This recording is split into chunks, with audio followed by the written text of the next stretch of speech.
राजस्थान, मध्य प्रदेश और छत्तीसगढ़ में नए मुख्यमंत्रियों ने शपथ ले ली है और इसके साथ ही नई सरकार ने कामकाज शुरू कर दिया है। इस मौके पे तीनों जगहों पे विपक्षी नेताओं का जमावड़ा लगा, लेकिन वो सीन नहीं पैदा हुआ जो कर्नाटक में हुआ था। बड़े बड़े नेता आए, लेकिन सपा प्रमुख अखिलेश यादव, बसपा प्रमुख मायावती और टीएमसी प्रमुख ममता बनर्जी नज़र नहीं आई। आखिर इसके क्या है मायने, मैं आपको बताऊंगा। मैं हूं विद्याशंकर तिवारी, इंडिया न्यूज़ के डिजिटल चैनल इन खबर के लिए।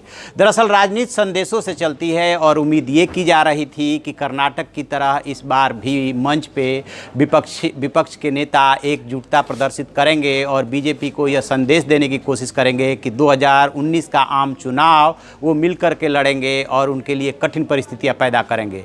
लेकिन इस जमावड़े में मायावती, अखिलेश और ममता बनर्जी नज़र नहीं आई। अब की बार जो नज़र आया उसमें चंद्रबाबू नायडू थे, उसमें जो है एचडी कुमारस्वामी थे, एचडी देवगौड़ा थे, स्टालिन थे और कई नेता जुटे। शरद यादव भी पहुँचे थे, तेजस्वी यादव पहुँचे थे। लेकिन इन तीनों नेताओं के न पहुँचने के अलग अलग मायने निकाले जा रहे हैं। दरअसल हुआ क्या था कि मध्य प्रदेश, राजस्थान और छत्तीसगढ़ में सपा और बसपा के साथ कांग्रेस का गठबंधन होना था, लेकिन सीटों के बंटवारे को लेकर के जब सपा बसपा ने अधिक सीटों की मांग की तो कांग्रेस देने के लिए राजी नहीं हुई और तीनों दल अलग अलग चुनाव में चले गए। छत्तीसगढ़ में बीएसपी ने छत्तीसगढ़ जनता कांग्रेस से मिलकर के अजीत जोगी के पार्टी के साथ मिलकर के चुनाव लड़ा था। ये बात अलग है कि उसे अपेक्षित सफलता वहाँ पे नहीं मिली, लेकिन तीनों राज्यों में बसपा को सफलता कुछ सीटें मिली, कहीं पे 2, कहीं पे 6, कहीं इस तरह सीटें मिली।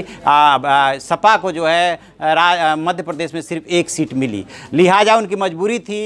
इन जगहों पे कांग्रेस को क्लियर कट मेजोरिटी नहीं मिली थी। छत्तीसगढ़ में तो क्लियर कट मेजोरिटी थी, 2/3 की मेजोरिटी मिली, लेकिन मध्य प्रदेश और राजस्थान में क्लियर कट मेजोरिटी नहीं थी। मजबूरी में बीजेपी को रोकने के नाम पे सपा और बसपा ने कांग्रेस को समर्थन तो दे दिया, लेकिन इस शपथ ग्रहण समारोह में ना आकर के उन्होंने अपने तरीके से संदेश दे दिया है। दरअसल मायावती के स्वभाव को जो जानते हैं, वो अपने शर्तों पर जो है समझौता करती हैं, गठबंधन करती हैं और वो साफ साफ इशारा कर रही हैं कि आपने जो मध्य प्रदेश, राजस्थान, छत्तीसगढ़ में हमें साथ नहीं लिया, आम चुनाव में यूपी में हम भी अपनी शर्तों पे गठबंधन करेंगे। और चूंकि सपा बसपा का एक तरह से गठबंधन हो चुका है कि दोनों मिलकर के चुनाव लड़ेंगे, लिहाजा अखिलेश कहीं ना कहीं मायावती को फॉलो करते हैं कि कोई बात बहन जी को बुरा ना लग जाए, इसलिए वो इस बात का भी ध्यान रखते हैं। तो वो अपने तरीके से ये संदेश दे रहे हैं कांग्रेस को कि समर्थन का मतलब ये मत समझिए कि हम आपको अपने गठबंधन में शामिल करेंगे या आपको जितना सीटें आप यूपी में चाहेंगे हम देंगे। यूपी में हमारी पार्टी मजबूत है, लिहाजा हम अपने तरीके से सीट शेयरिंग करेंगे,